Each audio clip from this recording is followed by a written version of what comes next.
introduce today's speaker, Mr. Keith Worrell. Keith and I I've always said, a special relationship. Keith is a wonderful friend, but more than a friend, he is a brother to me. But Keith has a very unique job, and that he comes to our funeral home at Altmeyer's, and he provides services for families that don't necessarily have a church or don't necessarily have a pastor they want to use. It's usually people that, like our readings talk about, that are more spiritual, and that's what they want to hear. So Keith is able to sit down with these families and talk to them, and he gets up and tells their story. And it's an absolutely beautiful experience to hear him when he's speaking like that. Thursday, I was with Keith in Forest Lawn Cemetery. I stood at the foot of the grave as the funeral director, and he stood at the head of the grave as our life celebrant. And this was a man that had no family. We didn't know if anybody was even coming. By the time we were done, we had 4 or 5 people there. We had the honor guard from Norfolk Fire Department there to present him with the honors. He was a retired fireman, which is wonderful.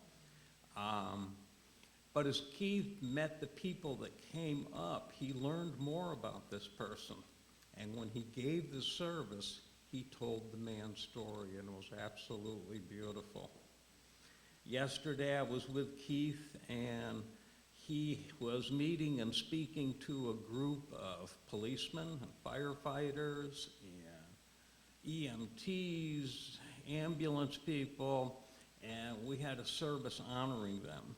And Keith did such a good job getting down to the essence of their jobs, thanking them for the sacrifices they make for me and you and our community. So I'm looking forward to hearing from Keith. We had some songs about peace today, and that's what Keith is all about, peace and a great outlook on life. Mr. Keith Worrell.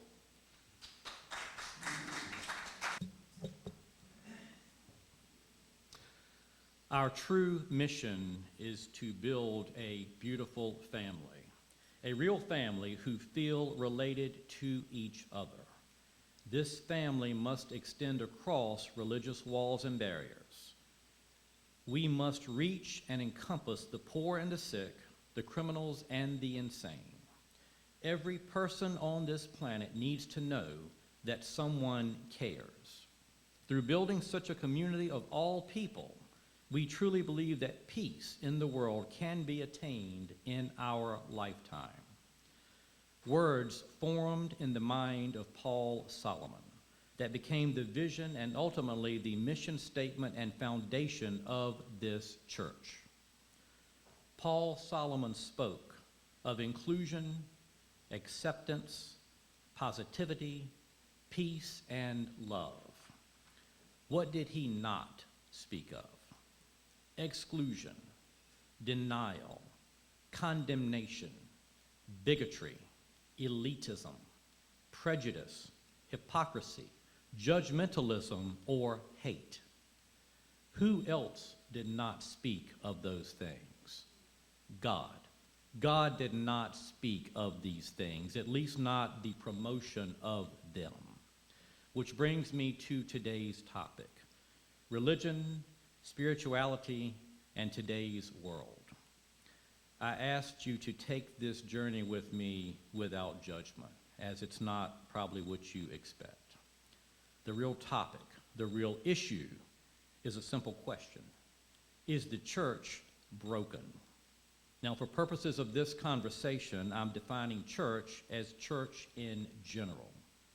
Not this church or any particular church, but rather church as a whole.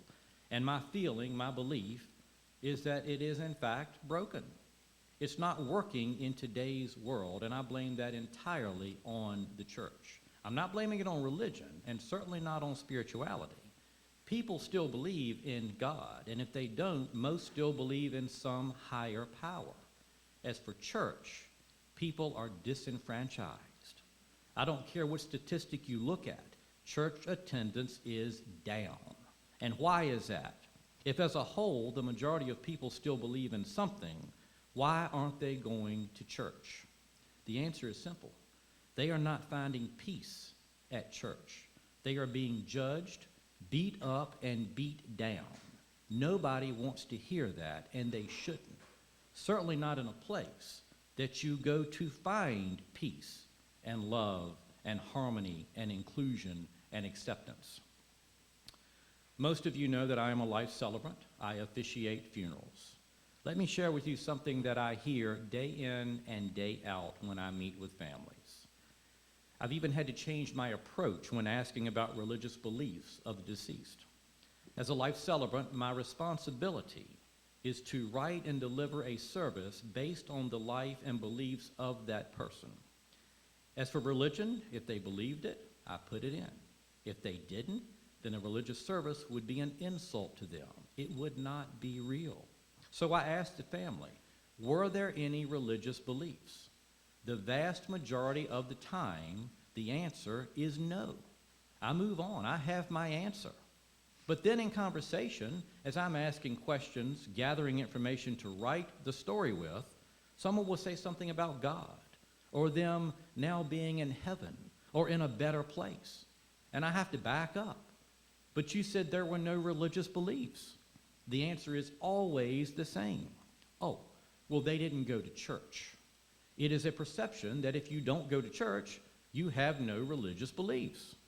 Many times I find myself sitting with a family whose loved ones did go to church, or even were a member of a church, yet they are choosing me to do the service. Why? The answer to that question explains exactly how people like me, life celebrants, came to be. If we look back 15 or 20 years, the funeral industry realized that attendance at services was declining. Now, I can assure you that the funeral industry does not like change. They are very slow to make any changes. They will when it's costing them money. And people not attending services cost them money. Funeral services are the biggest marketing tools that a funeral home has. People enter their buildings for a service, and if the service is nice, they will remember that and use that funeral home when they are in need of a place for their own loved ones. So why was attendance down? Why had people shied away from attending? A little research showed that people did want to come to services. They wanted to honor their friend or their loved one, as well as support the family of the deceased. What they did not want was to be preached to have a clergy member speak about the sins of the deceased or the sins of the people sitting in the congregation. They didn't want to have an altar call. They didn't want at a funeral service to have their own soul saved. There is a time and a place. And if you need your soul saved or wanted to hear a sermon, then you could attend church the following Sunday. However, a funeral service is neither the time nor the place. Many would disagree with that statement. Most all clergy would disagree with that statement. But my rebuttal is simple. Look at the reason that people stopped going. More important, look at the reason that church attendance is down. I know my reason, and I've talked to a lot of people about this, not to promote my feelings, but rather to inquire about theirs. My generation used to go to church, but not so much anymore. Why? This generation still believes, but many no longer believe in the institution of a brick and mortar church. They refuse to walk into a building and so many times be looked at, sized up, feel judged. They refuse to be greeted as a visitor with, in some cases, a direct question on a survey or information sheet specifically asking what their salary is.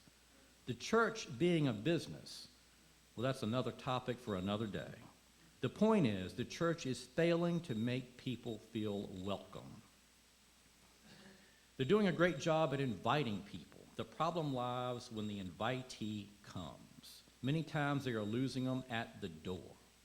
For it's inside the walls of the church that they are finding or feeling hypocrisy, judgment, prejudice, and exclusion, when it should be peace, and love. That's what they are seeking. That is what we are all seeking. It seems so simple to me. I equate it to a job. If you don't do your job, you get fired. Church has not done its job. The church has failed people, and people more and more, it's a proven statistic, have fired the church. Now, I don't want to sound negative, but this is a topic that people are apprehensive to talk about or sometimes even think about. However, it must be addressed if the church is to regain its standing. How did we get this far removed from peace and from love? I believe it's an easy fix, given our generation still believes. I'm not saying that the church is wrong in its beliefs. The problem is in its delivery. Correct the issues inside the walls of the church. Correct the attitudes, and the people will come. I believe they want to come. And it best be done sooner rather than later. If we look at my daughter's generation, for the most part, you couldn't get them to enter. I invited my daughter here today. I would love to introduce her if she were here. Her generation is one of acceptance and inclusion, and they will accept nothing less. They will not hear anything else, and I applaud them for it. It gives me hope that our future is bright, with minds more open, with hearts more open, thanks to our children. Our future will be brighter than the world we live in today. As for me, I believe my beliefs have changed, they have evolved. The more as I age, I'm certain, the more spiritual I am than religious. I'll tell you what I have found over and over. If I'm putting good stuff into the universe, good things happen for me. It's that simple. When I wake up in the morning, if my mindset is negative, if I'm putting negativity into the world, that is exactly what I receive. If I wake up in a good place, in a happy place, in a peaceful place mentally, or even if I force myself into those places, let's be real, none of us always wake up in a good mood. No matter how I get there, the result is the same. If I'm putting good stuff out, the blessings flow. I believe that church is more a state of mind than a building. From the book of Matthew 18:20, where two or more are gathered in my name, there am I with them. It doesn't say that you have to be in a church. Religion, spirituality, beliefs are not defined by where you worship. They are defined by what you believe. If you believe as Paul Solomon, in a beautiful family defined by like-minded individuals that actually feel related, with no walls, no barriers based on who you are or what you may or may not believe. If you believe that we are all one and that we must accept all, whether they look like you do or speak like you do, or are from the same area as you are, regardless of religion or background or past or sexual orientation or gender or race, none of these things matter. What matters is inclusion, acceptance, open minds, open hearts, open arms. Through this, peace of mind, peace on earth is possible. If you believe this, then you believe as Paul Solomon did. Then you believe as I do. Then you believe as Bruce Shelton does. Then you believe as my good friend Larry Jennings does. And we welcome you into our circle. We love you. You are our family. If you're not in our family, I invite you to sit at our table. But I'll warn you, we are contagious. We will be smiling at strangers, putting out good vibes, and hugging people in no time at all. And that is something we would love to see, to experience and to witness a transition from gloom to glory. The future can be bright. Peace begins with each and every one of us. Do your part. Thank you all for allowing me an audience this morning. Stay blessed and beautiful. I love you all.